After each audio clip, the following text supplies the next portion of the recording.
இந்த உலகத்தில் சில பெண்கள் இருக்கிறார்கள்.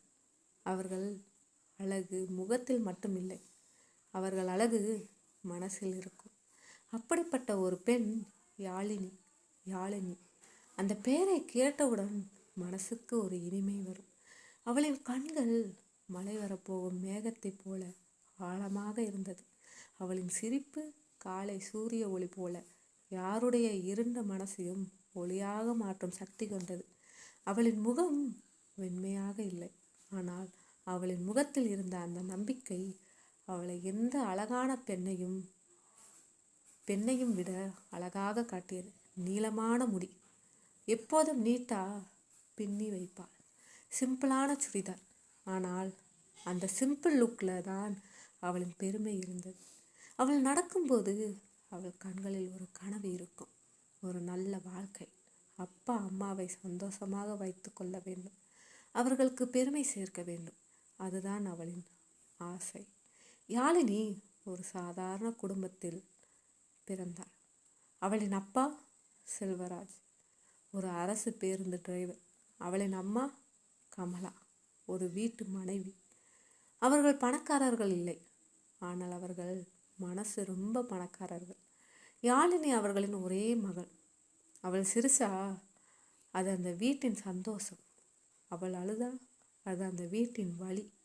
அவளின் அப்பா அடிக்கடி சொல்வார், என் பொண்ணு ஒரு நாள் பெரிய ஆளா ஆகணும்.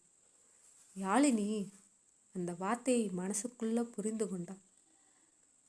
யாழினி படிப்பில் ரொம்ப நல்லா இருந்தாள். ஆசிரியர்கள் எல்லாம் அவளை பாராட்டுவார்கள். யாழினி, நீ வாழ்க்கையில் ரொம்ப பெரிய இடம் அடைவ. அவள் சிரித்து, சார், என் அப்பாவை ப்ரவுட் ஃபீல் பண்ணணும், அதுதான் என் ஆசை என்று சொல்லுவாள். அவள் வாழ்க்கை சிம்பிள். காலை கல்லூரி, மாலை வீடு, அம்மாவுக்கு உதவி, அப்பாவுடன் பேசுவது. அவள் உலகம் அவ்வளவுதான். ஆனால் அவள் வாழ்க்கையில் ஒரு நாள் ஒரு மனிதன் வரப்போகிறான். அவன் அவளின் வாழ்க்கையை மாற்றப் போகிறான். அவன் அவளுக்கு காதலை காட்டுவான். அதே காதல் அவளின் இதயத்தை உடைக்கும். அது கல்லூரியின் முதல் நாள். யாழினி புதிய சுடிதார் அணிந்து, கண்களில் சிறிய பயமும் பெரிய கனவும் வைத்து கல்லூரி வாசலை கடந்து உள்ளே நடந்தாள். அவள் அறியவில்லை, அந்த நாள் அவளின் வாழ்க்கையை முழுவதும் மாற்றப் போகும் நாள் என்று. யாழினி கல்லூரி வளாகத்திற்குள் நடந்து கொண்டிருந்தாள். அவளின் கண்கள் எல்லாவற்றையும் புதிதாக பார்த்தது. புதிய இடம், புதிய முகங்கள், புதிய வாழ்க்கை. அந்த நேரம், எக்ஸ்கியூஸ் மீ, ஒரு ஆண் குரல். யாழினியை மெதுவாக திரும்பி பார்த்தாள். அவன் உயரமாக இருந்தான், ஸ்டைலான முடி, நம்பிக்கையுடன் நிற்கும் பார்வை. அவன் பெயர் விக்ரம். ஃபர்ஸ்ட் இயரா? அவன் கேட்டான். யாழினி மெதுவாக தலையசைத்தாள். நான் தேர்ட் இயர். ஏதாவது ஹெல்ப் வேணும்னா சொல்லுங்க. அவன் சிரித்தான். அந்த சிரிப்பு அது சாதாரண சிரிப்பு இல்லை. அது யாழினியின் மனசுக்குள் முதல் தடவை ஒரு உணர்வை உருவாக்கியது. நட்பு மலர்ந்தது. அந்த நாளுக்கு பிறகு விக்ரம் அடிக்கடி யாழினியிடம் பேச ஆரம்பித்தான். லஞ்ச் சாப்பிட்டீங்களா? அசைன்மெண்ட் முடிச்சிங்களா? சேஃபாக வீட்டுக்கு போயிட்டீங்களா? இந்த சின்ன சின்ன கவனிப்புகள் யாழினியின் மனசில் ஒரு பெரிய இடம் பிடித்தது.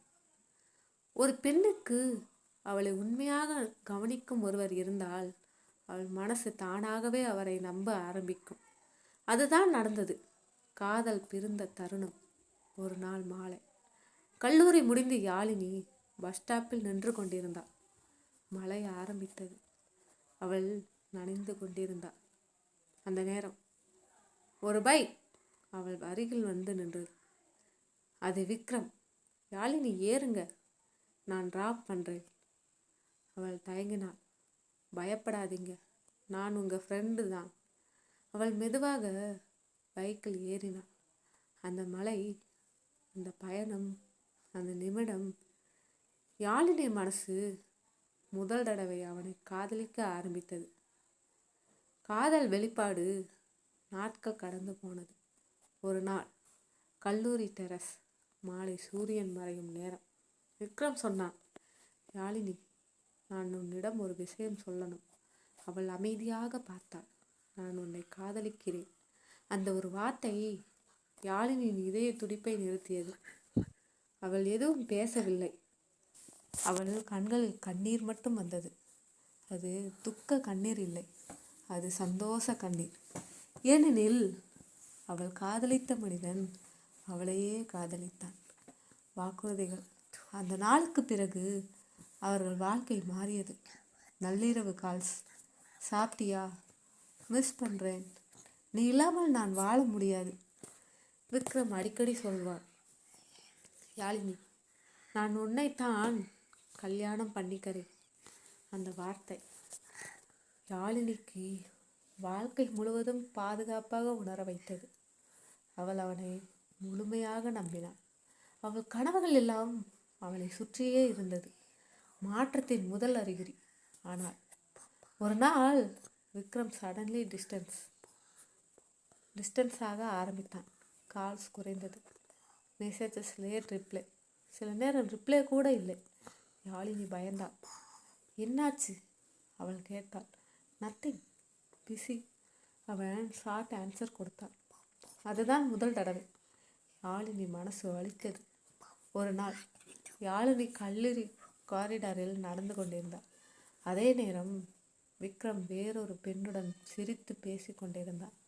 அந்த சிரிப்பு அவன் யாழினியுடன் சிரித்த அதே சிரிப்பு. யாழினியின் இதயம் அந்த நொடியில் உடைந்தது. அவள் அமைதியாக நின்றாள். அவள் கண்களில் கண்ணீர். ஆனால் அவள் இதுவரை உண்மையை ஏற்க தயாராக இல்லை. அவள் மனசு இன்னும் நம்பிக்கையில் இருந்தது.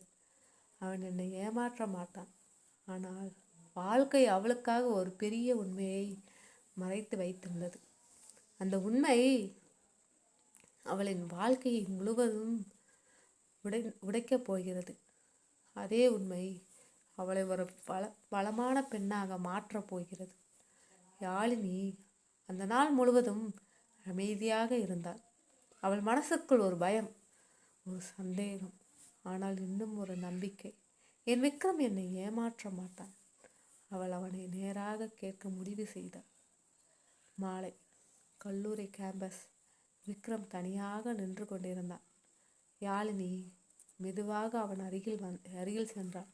விக்ரம், நான் உன்னிடம் ஒரு கேள்வி கேட்கணும். அவன் கேஷுவலா பார்த்தான். கேள். அவளின் குரல் நடுங்கியது. நீ என்னை உண்மையாகவே காதலிக்கிறியா? விக்ரம் சில நொடிகள் அமைதியாக இருந்தான். பிறகு அவன் சிரித்தான். அந்த சிரிப்பு முன்பு அவளுக்கு சந்தோஷம் கொடுத்த சிரிப்பு. ஆனால் இப்போது அதே சிரிப்பு அவளின் இதயத்தை கிழித்தது. யாழினி, அது ஜஸ்ட் டைம் பாஸ். அந்த ஒரு வார்த்தை அவளின் உலகத்தை உடைத்தது. விக்ரம், ப்ளீஸ் ஜோக் பண்ணாதே, அவள் கண்ணீருடன் கேட்டாள். ஆனால் அவன் சொன்னான், நீ ரொம்ப எமோஷ்னல் ஆகிட்டே. நான் சீரியஸாக காதலிக்கலை. என் ஃபேமிலி உன்னை அக்செப்ட் பண்ணாது. நீ என் லெவல் இல்லை. அந்த நொடியில் யாழினி உயிரோடு இருந்தாலும் அவளின் மனசு இறந்து விட்டது. அவள் நினைத்த காதல் பொய்யாகி விட்டது. அவள் நம்பிய மனிதன் அவளை ஒரு ஆப்ஷன் மாதிரி பார்த்தாள். யாழினி மாறிவிட்டாள். அவள் சிரிப்பு மறைந்தது. அவள் பேசுவதை குறைத்தாள். அவள் அறைக்குள் தனியாக அழுதாள். இரவு முழுவதும் தூங்காமல் ஒரே கேள்வி, நான் என்ன தப்பு பண்ணேன்? ஆனால் ஒரு நாள் அவள் கண்ணாடி முன் நின்றாள். அவள் முகத்தை பார்த்தாள். அவள் கேட்டாள், நீ ஏன் அழுற? ஏமாற்றியவன் சந்தோஷமா இருக்கான். ஆனால் ஏமாந்து நீ ஏன் உன்னை தானே தண்டிக்கிறே? அந்த நொடியில் ஒரு முடிவை எடுத்தாள். அவள் கண்ணீரை துடைத்தாள். அவள் மனசுக்குள் சொன்னாள், இது என் முடிவு இல்லை, இது என் ஆரம்பம். அவள் தனது கவனத்தை படிப்பில் செலுத்த ஆரம்பித்தாள். ஒரு நாள் இரவு உழைத்தாள். அவள் வலியை அவள் பலமாக மாற்றினாள். அவள் கண்ணீரை அவள் மோட்டிவேஷனாக மாற்றினாள். 3 வருடங்கள் கழித்து ஒரு பெரிய IT company interview room. Congratulations, Yazhini, நீங்கள் செலக்ட் ஆயிட்டீங்க. அந்த நொடியில் அவள் கண்களில் கண்ணீர் வந்தது. ஆனால் இந்த முறை அது வலி கண்ணீர் இல்லை, அது வெற்றி கண்ணீர். ஒரு நாள் அவள் ஆஃபீஸ் பில்டிங்கிலிருந்து வெளியே வந்தாள். அந்த நேரம் ஒரு பழைய குரல், யாழினி. அவள் திரும்பி பார்த்தாள். அது விக்ரம். ஆனால் இப்போது அவன் கண்களில் கான்ஃபிடன்ஸ் இல்லை, அவன் கண்களில் ரீக்ரெட் மட்டும் இருந்தது. சாரி யாழினி, நான் உன்னை இழந்துட்டேன்.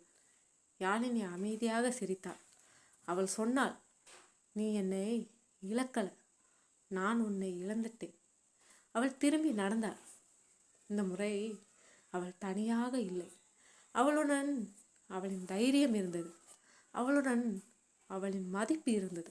ஒரு பெண்ணை ஏமாற்றலாம், ஆனால் அவளின் தைரியத்தை உடைக்க முடியாது. அவளின் இதயத்தை உடைக்கலாம், ஆனால் அவளின் கனவுகளை கொல்ல முடியாது. ஏனெனில் ஒரு பெண் உடைந்த பிறகு அவள் பலவீனமாக மாறமாட்டாள், அவள் பலமாக பிறக்கிறாள். ஒரு பெண்ணின் வாழ்க்கையில் சில காயங்கள் ஆறிவிடும், ஆனால் சில காயங்கள் அவளை ஒரு புதிய மனிதராக மாற்றிவிடும்.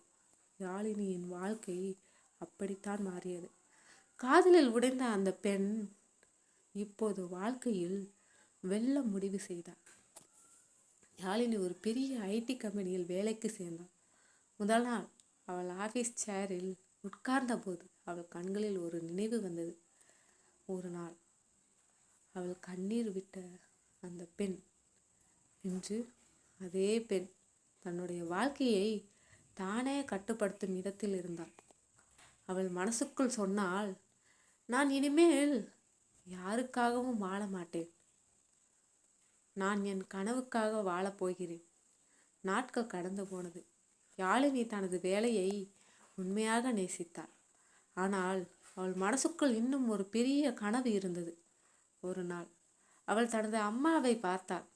அவள் அம்மா பல வருடங்களாக வீட்டிற்காக தியாகம் செய்ததை நினைத்தாள். அந்த நொடியில் ஒரு முடிவு எடுத்தாள். நான் ஒரு பிஸ்னஸ் ஸ்டார்ட் பண்ணணும். நான் மட்டும் இல்லை, என் மாதிரி பல பெண்களுக்கு வேலை கொடுக்கணும். அது ஈஸி இல்லை. எல்லோரும் சிரித்தார்கள். நீ ஒரு பெண், எப்படி பிஸ்னஸ் மேனேஜ் பண்ணுவ? சேஃப் ஜாப் இருக்கே, ஏன் ரிஸ்க் எடுக்கிறே? ஆனால் யாழினி பயப்படவில்லை.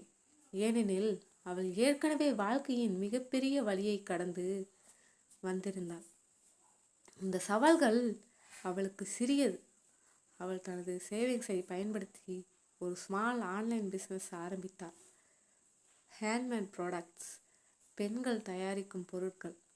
அதை ஆன்லைனில் சேல் செய்ய ஆரம்பித்தாள்.